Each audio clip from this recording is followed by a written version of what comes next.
पिता सृष्टि सारी सम्मूलास धरती, तरल तरणी समी सरल तरती पिता, सृष्टि सारी सम्मूलास धरती.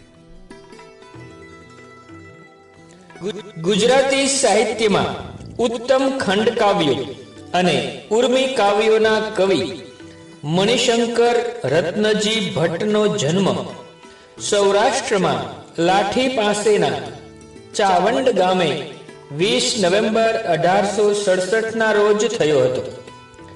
તેઓ હિન્દુ હોવા છતાં ખ્રિસ્તી ધર્મમાં ઊંડી શ્રદ્ધા ધરાવતા હતા. 15 વર્ષની વયે તો દલપતરામની શૈલીની કવિતા લખવા માંડી હતી. સમય સાંજે તેમનું ઘર અનેક સાહિત્ય રસિક જિજ્ઞાસાઓનું મિલન સ્થાન બની જતું. કવિકાંત મહારાજા ભાવસિંહજીના પ્રીતિપાત્ર હતા. મહારાજાની પ્રેરણાથી તેમણે 3 નાટકો પણ લખ્યા. વસંત વિજય અને ચક્રવાક મિથુન જેવી શ્રેષ્ઠ રચનાઓનું તેમણે સર્જન કર્યું છે. ઉપરાંત તેમણે કેટલાક તાત્વિક પુસ્તકોના અનુવાદ પણ કર્યા છે. તેમણે પોતાના કાવ્યોનો સંગ્રહ પૂર્વાલાપ નામ પ્રગટ કરવા છાપખાનામાં મોકલ્યું અને પોતે કાશ્મીરની મુસાફરીએ નીકળ્યા.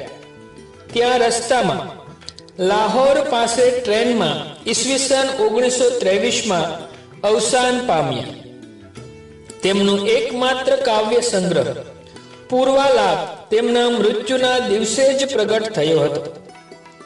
આ એક જ સંગ્રહ તે કવિ કાંતનું ગુજરાતી કાવ્ય સાહિત્યને થયેલું સંખ્યાની દ્રષ્ટિએ અલ્પ છતાં ગુણવત્તાની દ્રષ્ટિએ અતિ મહત્વનું અર્પણ છે. સાચો કવિ દરેક શબ્દના જન્મ વખતે હાજર હોય છે. આ અર્થમાં જો કવિ કાંતની ભાષા જુઓ તો આપણી ગુજરાતી ભાષાને એમનું અર્પણ શું છે તે સમજી શકાય. ગુજરાતી સાહિત્યમાં મારી સૌથી પ્રિય કવિતા સાગર અને શશી છે, કાંતની.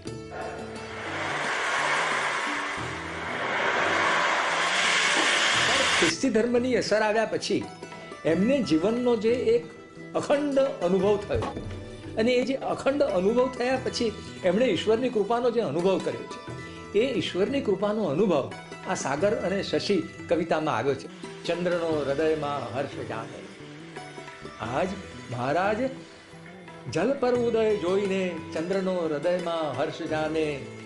સ્નેહગન કુસુમવન વિમલ પરી મલગહન નિજ ગગન માહી ઉત્કર્ષ પામે. પિતા કાલના સર્વ સંતાપ.